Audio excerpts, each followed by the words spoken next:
Hello everyone, कैसे हैं आप सब लोग। स्वागत है आपका गीता काकरानी चैनल पर। आज हम पढ़ने वाले if else keyword. If else जो कि डिसीजन मेकिंग का पार्ट है। Decision making C C plus plus Java Python सभी में यूज होता है। इसका मेन मतलब मेन काम क्या है, एक्चुअली ये क्यों यूज होता है, क्योंकि ये बेसिक आईटी कॉन्सेप्ट है। प्रीवियस चैप्टर में हमने पढ़ा कि हमने वेरिएबल के बीच में ऑपरेटर यूज किए। अगर आपने मेरे ऑपरेटर वाला चैनल नहीं यूज किया है तो प्लीज आप उसे जरूर चेक करिए, उसकी लिंक आई बटन में दी हुई है। तो अगर आप लोग ऑपरेटर यूज करते हैं, कोई ऑपरेशन अप्लाई करते हैं, तो आप डायरेक्ट सिस्टम को ये ऑर्डर करते हैं कि आप ये करिए। लाइक आपने बोला ए प्लस बी, तो आप सिस्टम से कह रहे हैं कि ए और बी को ऐड कर दीजिए। या फिर आप कह रहे हैं ए ग्रेटर देन बी, तो आप डायरेक्ट पूछ रहे हैं कि ए बी से बड़ा है क्या। तो इसके बदले में सिस्टम आपको ट्रू फॉल्स में आंसर देता है कि अगर हाँ ए बी से बड़ा है तो ट्रू, अगर नहीं है तो फॉल्स। लेकिन कोई वर्क मतलब कोई ऑपरेशन नहीं परफॉर्म कर रहा। लेकिन अगर हम चाहते हैं कि हम कोई ऑपरेशन अप्लाई करें, लाइक मैंने ये बोला कि मुझे ए प्लस बी करना है, लेकिन अगर ए बी से बड़ा है तो, अगर ए बी से बड़ा नहीं है तो आपको बी माइनस ए करना, मतलब इन शॉर्ट कि मुझे नेगेटिव में आंसर नहीं चाहिए। अगर ए की वैल्यू 2 है, बी की वैल्यू 3 है, और मैं करती हूँ डायरेक्ट सिर्फ ए माइनस बी, तो मेरा आंसर -1 आ सकता है। लेकिन अगर मैंने इसे इस तरह से किया कि if A greater than B then A minus B, otherwise यानी एल्स बी माइनस ए, तो उस केस में जो बड़ी वैल्यू होगी वो आगे आएगी और माइनस में आंसर नहीं आएगा। ऐसे ही और भी एग्जाम्पल है। लाइक मैं आपसे ये पूछ रही हूँ कि आपको टैक्स कैलकुलेट करना है, एक प्रोग्राम बनाना है पाइथन के अंदर जिसमें आपको जीएसटी अप्लाई करना है। लेकिन जीएसटी अप्लाई करने के लिए, टैक्स कैलकुलेट करने के लिए हम लोग एक फार्मूला लगाएंगे 18% के हिसाब से, या 13% के हिसाब से, 28% के हिसाब से। बट उसके लिए भी एजम्पशन है। यानी आप डायरेक्ट अगर इनकम पे जीएसटी लगाएंगे तो फिर तो हर किसी पे लग जाएगा।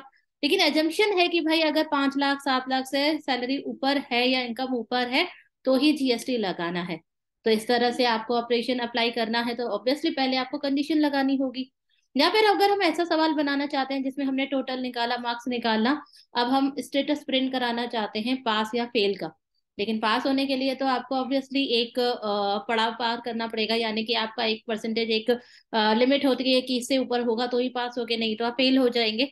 तो वो आपका कंडीशन के थ्रू ही अप्लाई होगा कि भाई अगर आपका परसेंटेज या total greater than this particular marks है तो आप पास है, नहीं तो फेल है। तो इस तरीके के सारे सवाल, बहुत सारे एग्जाम्पल है जिनको यूज करने के लिए हम लोग इस्तेमाल करते हैं इफ एल्स कीवर्ड का। इफ एल्स कीवर्ड या डिसीजन मेकिंग ये 4 प्रकार का है। सबसे पहले आता है सिंपल इफ। सिंपल इफ जिसके अंदर हम एल्स का यूज नहीं करते, हम सिर्फ इफ का प्रयोग करते हैं। देखिए, जैसे मैंने यहाँ पे डाला ए की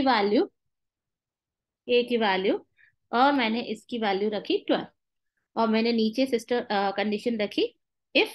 इफ का हिंदी अर्थ होता है यदि, तो अगर कंडीशन अप्लाई करना है तो यदि या इफ ही लगेगा, चाहे हिंदी इंग्लिश या पाइथन कोई भी लैंग्वेज हो।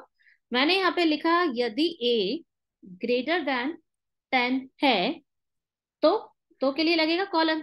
पाइथन में तो के लिए लगता है कॉलन। तो जैसे ही मैंने कर्सर नीचे एंटर किया, देखिए ये थोड़ा स्पेस लेकर प्रिंट हुआ है। इसको कहते हैं इंडेंटेशन। तो मतलब पाइथन के अंदर इंडेंटेशन यानी कि 8 कैरेक्टर का ये स्पेस इस बात का इंडिकेशन है कि ये इस समय इफ के अंदर है। तो ये इंडेंटेशन पाइथन का बहुत इंपॉर्टेंट पार्ट है, जो इफ एल्स में भी लगेगा, लूप में भी लगेगा, फंक्शंस में भी लगेगा। यानी अगर आप स्पेस देकर किसी चीज के अंदर है, मतलब स्पेस देकर अगर आपकी कोई चीज प्रिंट हो रही है तो वो किसी ना किसी कंडीशन पर निर्भर है। तो यहाँ पर अभी जो मैं लिखने वाली हूँ वो पूरी तरीके से निर्भर है इफ की कंडीशन पे। तो मतलब ये वाली लाइन जो मैं लिख रही हूँ, मैं लिख रही हूँ प्रिंट के अंदर यस, ये सिर्फ तब प्रिंट होगा यदि ए की वैल्यू वाकई 10 से ऊपर है तो। चलिए इसे चला के देखते हैं। रन करके देखा तो हमने देखा कि आंसर तो यस आ चुका है। अब यस क्यों आया, क्योंकि आपकी ए की वैल्यू 12 है और वो 10 से अबव यानी अपनी कंडीशन को ट्रू कर रहा है, सेटिस्फाइड कर रहा है। और कंडीशन ट्रू होने के केस में नीचे आया और उसने प्रिंट कर दिया यस। लेकिन अगर ए की वैल्यू 1 होती तो ऑब्वियसली ये कंडीशन ए ग्रेटर देन 10 नहीं होगी, ये फॉल्स हो जाएगी। फॉल्स के केस में ये अपने नीचे, ये जो स्पेस छोड़कर जो लाइन प्रिंट हुई है इस पर कर्सर नहीं आएगा, इसको स्किप कर जाएगा। और नीचे, उसके नीचे कुछ है भी नहीं, तो इसका साफ मतलब है कि आंसर के रूप में आपके पास कुछ नहीं आएगा।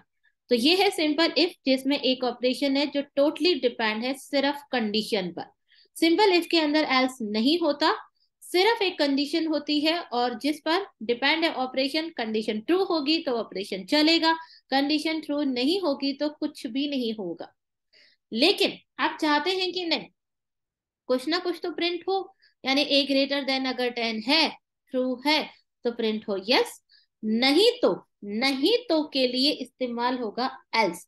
अब वो नहीं तो इफ के अंदर थोड़ी ना होगा, स्पेस देकर जो भी आप प्रिंट कर रहे हैं वो इफ के अंदर है, और इफ के अंदर जाने के लिए इफ को ट्रू करना होगा।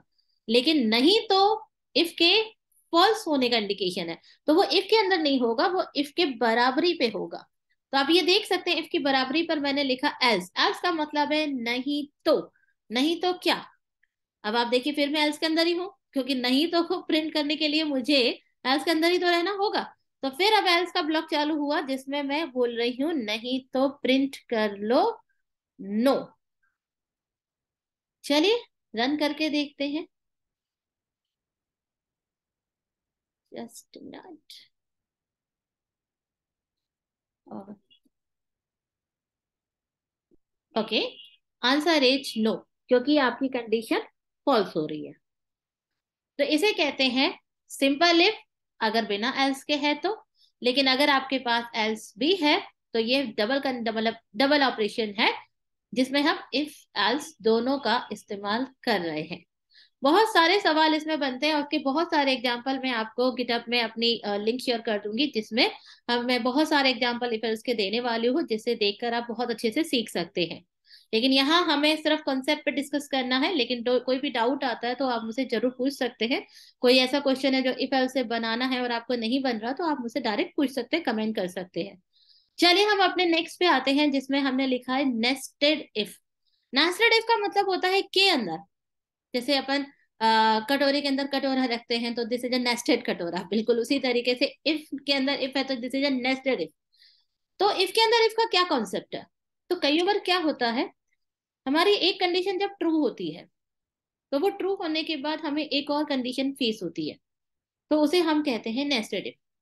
जैसे सपोज दैट कि आपके पास तीन वेरिएबल है, हम तीन वेरिएबल ले लेते हैं, ए बी सी। ए ऊपर लिया पर कोई बात नहीं, दोबारा ले रहे हैं, अब रिप्लेस हो जाएगा। पहली वैल्यू ली 12, फिर वैल्यू ली 3, फिर वैल्यू ली 4। ये तीन वैल्यू हमने असाइन कर दी एबीसी में। अब हमारी कंडीशन ये है कि यदि ए ग्रेटर देन बी है, तो तो नीचे जाएंगे, जहां हम एक और कंडीशन रख रहे हैं कि if A greater than C B है, तो मतलब पहले चेक कर रहा है कि बी से बड़ा है क्या। जब उसने कहा हाँ बी से बड़ा है, तो फिर नीचे आके चेक कर रहा है यही ए सी से भी बड़ा है क्या। अगर ये बी और सी दोनों से बड़ा है, तो इसका साफ मतलब है कि ए सबसे बड़ा है। तो हम यहाँ प्रिंट कर सकते हैं कि ए इज हाईएस्ट, यानी ए सबसे बड़ा है। अब मैं यहाँ आती हूँ, देखिए मैं किसके बराबर आ रही हूँ। तो अगर मैं बाहर वाले इफ के बराबर में एल्स लिख रही हूँ, तो मैं बाहर वाली इफ का एल्स लिख रही हूँ। लेकिन अभी मैं अंदर वाले इफ के बगल में, मतलब उसकी पैरेलल खड़ी हूँ। तो इसका साफ मतलब है कि जो एल्स है ये अंदर वाले इफ का होगा, और पहले अंदर वाले इफ का ही एल्स आएगा। क्योंकि पहली वाली कंडीशन ट्रू होने के बाद कि ए बी से बड़ा है, हाँ ये तो पक्का है। मैं अंदर गई हूँ जहां मैं बोल रही हूँ कि यदि ए सी से बड़ा है तो ये कर दो, नहीं तो ये कर दो। मतलब बी से बड़ा होने के बाद वाली कंडीशन के लिए दो ऑप्शन है, हाँ या ना। तो अगर ए सी से बड़ा है, ए बी से बड़ा है, ये तो फाइनल है। लेकिन ए अगर सी से बड़ा है तो भाई ए बड़ा है, क्योंकि वो दोनों से बड़ा हो गया। नहीं तो, नहीं तो ऑब्वियसली सी बड़ा हो गया ना, क्योंकि बी से बड़ा है ये तो फाइनल है, लेकिन वो सी से बड़ा नहीं है। तो इसका मतलब कि वो सी और ए के बीच में है, तो मतलब सबसे बड़ा तो सी हो गया। तो अपन बिना किसी कंडीशन के डायरेक्ट यहाँ सी को बड़ा बना सकते हैं। तो हम यहाँ लिख सकते हैं सी इज हाई। अब यहाँ आते हैं कहाँ, इस वाले में। अब लाइंस देख सकते हैं, ये लाइन यही बताता है कि हम किस लेवल पे खड़े हैं। तो बाहर वाले इफ के एल्स में कब आएंगे, जब बाहर वाला इफ फॉल्स हो जाएगा, तो ए बी से बड़ा नहीं है।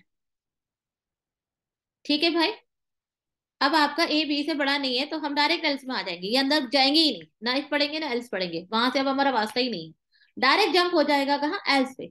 तो भाई ए बी से बड़ा नहीं है, तो अब क्या चेक करें, ये तो तय है कि बी ए से बड़ा है, क्योंकि ए बी से बड़ा नहीं है इसका मतलब बी ए से बड़ा है। तो बस ये चेक कर लो कि बी सी से भी बड़ा है क्या, क्योंकि ये कंडीशन अगर तय हो जाती है कि बी सी से बड़ा है, तो फिर मतलब बी सबसे बड़ा हो ही जाएगा, है ना। तो अब हम यहाँ फिर एक कंडीशन लगाएंगे, जैसे इफ के अंदर इफ लगा था, अब हम एल्स के अंदर भी इफ लगा रहे हैं कि बी ए से बड़ा है, ये तो फाइनल है। बस ये बता दो कि बी सी से भी बड़ा है क्या।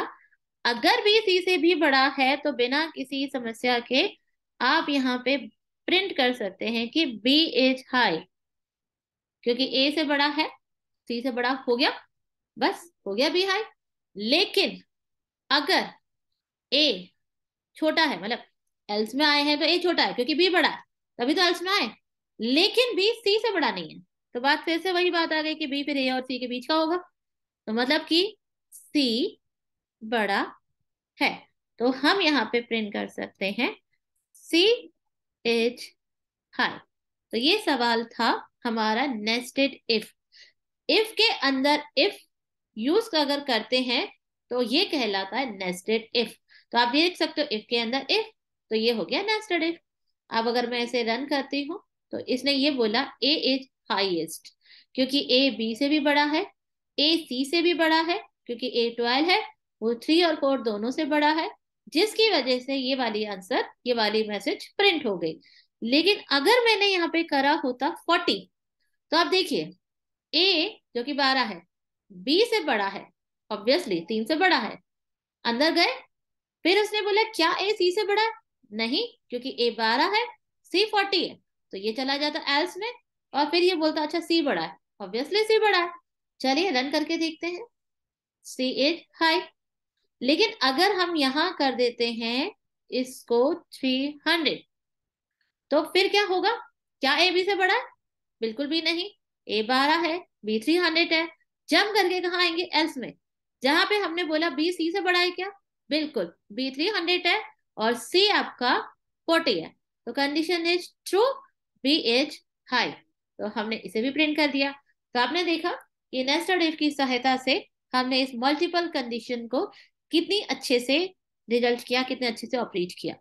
तो ये था हमारा नेस्टेड इफ। नेस्टेड इफ के बाद हमारा अगला क्वेश्चन है, अगला है वो है लैडर इफ। लैडर इफ के लिए मैं इसको कमेंट कर देती हूँ, क्योंकि नहीं तो फिर सारे सवाल रन होते हैं और फिर कंफ्यूजन हो जाता है आंसर में। तो यहाँ पे हम इसे कमेंट कर देते हैं। ओके, तो what is the ladder if, ladder मतलब सीढ़ी, जो कि उतरते हैं नीचे, नहीं चढ़ते भी हैं, लेकिन यहाँ नीचे उतरेंगे। तो यहाँ पे हमने इफ के अंदर एक कंडीशन रखी कि भाई ये वाली कंडीशन ट्रू है। जैसे सपोज दैट आप किसी शॉप पे जाते हैं और आपने कहा कोई ड्रेस दिखाओ, उसने आपको एक ड्रेस दिखाई येलो कलर की, आपने कहा नहीं ये अच्छी नहीं लगी, तो उसने कहा कोई बात नहीं आप ये दूसरी ड्रेस देख लीजिए। तो पहले आपने ड्रेस पसंद नहीं की, ना करी, तो उसने आपके सामने एक और ड्रेस रख दी, आपने उस ड्रेस को भी बोला नहीं अच्छी नहीं लग रही, तो फिर उसने उसके उसको छोड़ के फिर तीसरा ड्रेस रख दी, तो वो दुकानदार आपके सामने एक के बाद एक ऑप्शन रख रहा है। बिल्कुल उसी तरीके से हम सिस्टम के सामने कंडीशन रख रहे हैं कि भाई ये वाली कंडीशन चेक करो अगर सही है, तो उसने बोला नहीं ये तो गलत है, तो फिर एल्स में जाकर अपन एक और एल्स के साथ एक कंडीशन रखेंगे। तो यहाँ एल्स के साथ एक और कंडीशन को रखना कहलाता है लैडर इफ। इसमें सीढ़ी बन जाती है, क्योंकि ऊपर चल देखते हैं, फिर नीचे वाली देखते हैं, फिर नीचे वाली देखते हैं, फिर नीचे वाली देखते हैं, इसलिए इसको लैडर इफ कहते हैं। चलिए अपन एक रिजल्ट वाला सवाल बनाते हैं, बहुत कॉमन क्वेश्चन है। तो सपोज दैट कि मैंने यहाँ पे एक वेरिएबल लिया परसेंटेज, वैसे अपन स्टूडेंट के मार्क्स लेके डायरेक्ट टोटल परसेंटेज निकाल सकते थे, बट अभी अपन डायरेक्ट करते हैं, हमने परसेंटेज डायरेक्ट ले लेते हैं, और परसेंटेज ले लिए 98। 98% बहुत लोगों का सपना है, कर सकते हैं, पर ठीक है। अब हमने यह कंडीशन रखी, इफ परसेंटेज ग्रेटर देन 95, तो भाई आप जानते हैं इसका तो प्रिंट हो जाना चाहिए ए ग्रेड, तो हमने यहाँ पे प्रिंट कर दिया ए प्लस। लेकिन अगर 95 से ऊपर नहीं है, तो भाई कहाँ जाएंगे, ऑब्वियसली एल्स में ही तो जाएंगे। लेकिन यहाँ पे अपन एल्स नहीं लिखेंगे। आप देख सकते हैं ई एल इफ आ रहा है, एलिफ। इस बार अपन एलिफ करेंगे, क्योंकि एल्स में आकर ये नहीं कहना कि ठीक है फेल हो, यहाँ हो गया बी है, मतलब 95 से ऊपर ए बाकी सब बी नहीं। अब हम यहाँ पे एल्स के साथ एक और कंडीशन रख रहे हैं कि भाई ठीक है, आप 95 से ऊपर ना सही तो अगर आप ग्रेटर देन 80 हो क्या, मतलब 95 से डायरेक्ट 80 पर आए हैं सेकंड, तो हमने कहा अगर 80 से अबव हो तो प्रिंट कर देते हैं ए ग्रेड, क्योंकि आप पहले ए प्लस थे। आपने कहा नहीं, ये भी नहीं है, हम इस कंडीशन में भी नहीं है, तो कोई बात नहीं, अभी हम रुके नहीं है, अभी हम और कंडीशन देंगे। ठीक है, परसेंटेज लगा के हमने बोला ग्रेटर देन 80 ना सही, तो ये बता दीजिए कि ग्रेटर देन 70 है क्या, क्योंकि अगर आप ये हैं तो हम आपको प्रिंट कर देंगे बी प्लस। 70 से अब भी अच्छा है, बी प्लस, तो बी प्लस कर दिया। अगर आप हैं तो अच्छी बात है, पर अगर आप 70 से भी ऊपर नहीं है तो हम जाएंगे एलिफ में, जहां पे हम लिखेंगे कि कोई बात नहीं, आप 60 से ऊपर हैं क्या। अगर 60 से ऊपर है, चलिए एक काम करते हैं 55 कर देते हैं, 60 थोड़ा सा ज्यादा, 55 से अबव हैं क्या, तो आप बी है, तो हमने यहाँ पे प्रिंट कर दिया कि आप बी ग्रेड में हैं। तो ये भी हो गया। लेकिन अगर आप 55 से भी ऊपर नहीं है तो भाई रुक जाते हैं, बहुत हो गया। तो अब हम चलते हैं एल्स में, जहां पे हम प्रिंट कर देंगे, क्योंकि जहां एल्स लगा दिया मतलब बस कंडीशन खत्म, मतलब सारी कंडीशन खत्म हो गई, हो गया। दुकानदार भी ड्रेस दिखा दिखा के थक जाएगा, बोलेगा बस इतनी ही है। तो हमने भी कंडीशन लगा ली, काफी लगा दी, आपका लगाने का मन हो तो और लगा सकते हैं। बी के बाद सी लगा सकते हैं, डी लगा सकते हैं, ई लगा सकते हैं, 20 तक ले जा सकते हैं। बट अभी हम यहाँ पे एंड करते हैं, एल्स पर एंड करते हैं, और यहाँ पे हम प्रिंट करते हैं सी। मतलब साफ है कि 55 से ऊपर है तो देख लो वो कहाँ पर है, लेकिन 55 से नीचे है, 55 से जैसे ही नीचे है, फिर आप चाहे 54 ही क्यों ना हो तो मतलब सी ग्रेड ही है। तो इस समय हमारे तो अच्छे खासे परसेंटेज दिख रहे हैं, तो ए प्लस आना चाहिए। ओके नाइस, ए प्लस आ गया। लेकिन अब हम इसके मार्क्स बदलते हैं, अब हम रेंडमली कुछ मार्क्स देते हैं, हम इसको दे देते हैं 68। ओके, तो बताइए क्या आ सकता है।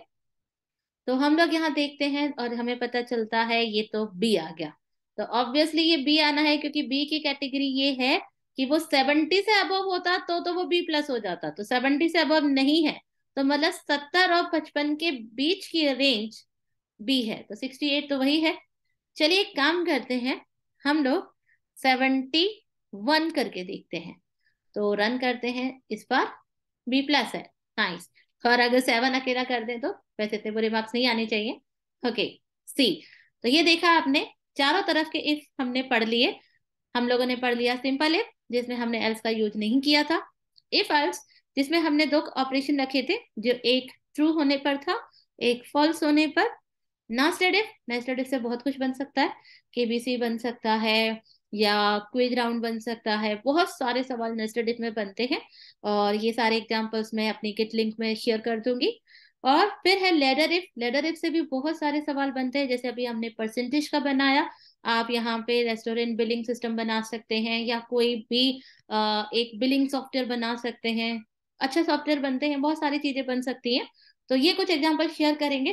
तो अभी आपने देखा कि हमने नेस्टेड के थ्रू देखा कि इफ के अंदर इफ यूज हुआ, कैसे यूज हुआ, ये रहा इफ के अंदर if, this is a nested. और लैडर के अंदर आपने देखा कि ये पूरी सीढ़ी चढ़ी हमने, पहली सीढ़ी, फिर थोड़ा नीचे उतरे, फिर थोड़ा नीचे उतरे, फिर थोड़ा नीचे उतरे, और लास्ट में यहाँ आके पहुंचे।